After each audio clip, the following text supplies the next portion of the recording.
Hello, hi, thank you for coming. This is a section called Opening Remarks. Um, and so now, opening remarks, just to kind of recap, this symposium has been happening for, well, several years now. It's the ninth symposium. It started this series in 2014 in December. At that time, I was doing this for the University of East Anglia. When I say doing this for the University of East Anglia, maybe I should rephrase it. The University of East Anglia had agreed to do this for me or support me in doing this.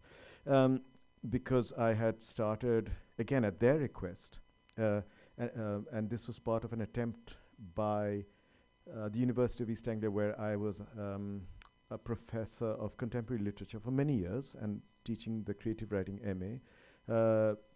Part of their initiative, their internationalizing sort of initiative, and they said that you know, for some reason they thought India was an important constituency for Anglophone writing.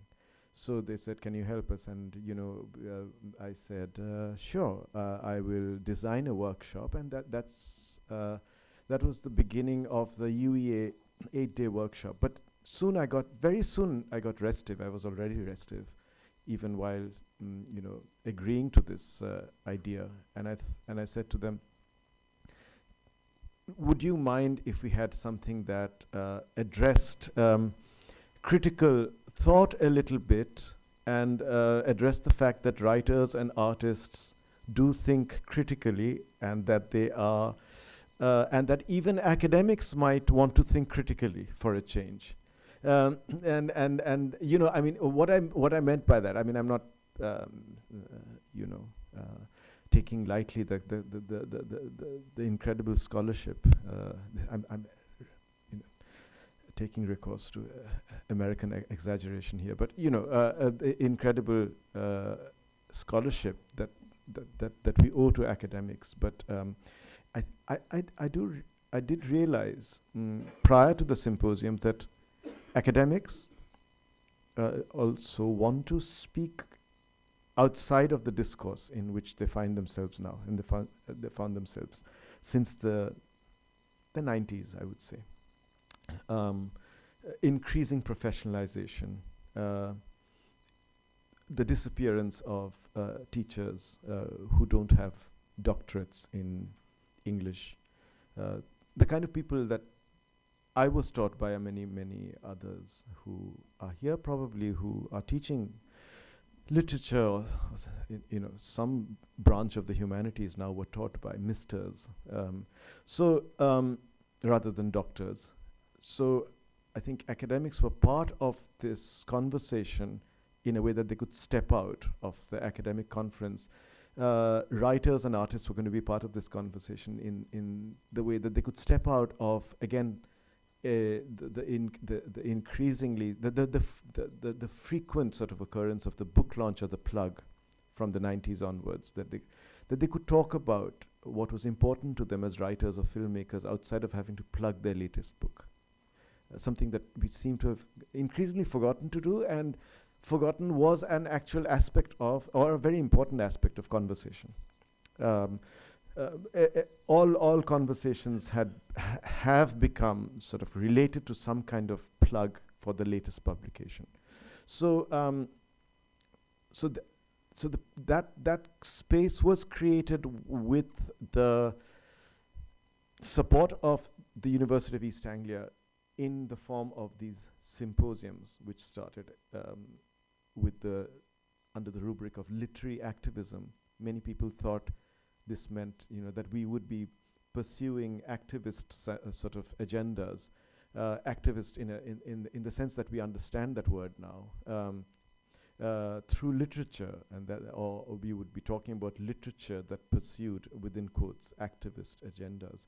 But I saw literature itself as a form of activism in the realm of thought and in the realm of practice, unrelated to the more conventional ways in which we think of activism as kind of identifying itself as activism only if it's connected to this or that sort of urge towards reform in the social or political sphere.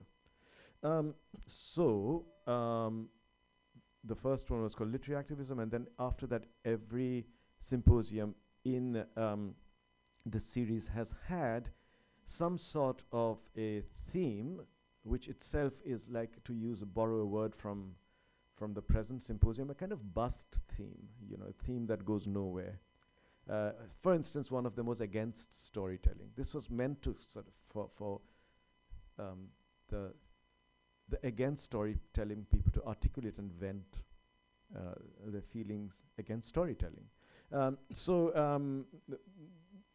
This has been going on for some time now, and also in addition we now have a website where we at a very slow pace publish papers, articles, and also new pieces in a section called magazine on that website. The website is called literaryactivism.com, and this is part of my shift to Ashoka. Ashoka supports the website, which is fantastic, and now for some years now has been supporting this symposium. And the final thing is the new imprint, which has been started publishing books last year. Just one sec.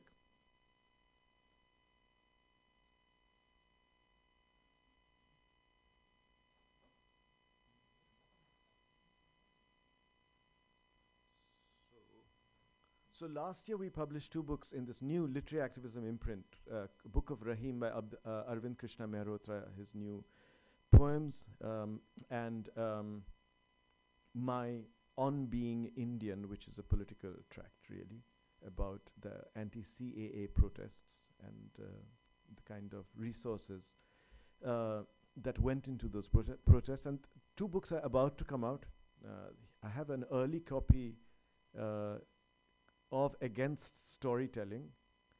They are not for sale, but they will be available on Amazon next month. If you are one of those who are tired of the worship of storytelling and the cult of this idea that we are all storytellers, then you can consult this book.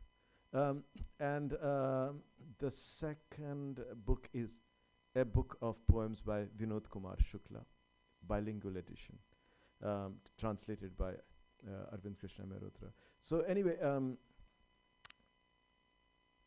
all of that is happening, and now we are going to start with this symposium on bust traditions. Bust in this, well, people have asked me, what do you mean by bust? Like, is it a statue, or is it, I got a question from one of the participants, is it the bosom that you're talking about? Bust, like as in bust size, whatever. So, but here it's like the company's gone bust, non-viable financially. Important to talk about we've tried to cover those things which are marginalized. The importance of certain things are marginalized in the post-globalization world. So important to talk about things like failing, and things like impulses against storytelling, and things like bust, and the values that kind of, and lineages that these things come from. Erased lineages now. So without further delay, first session will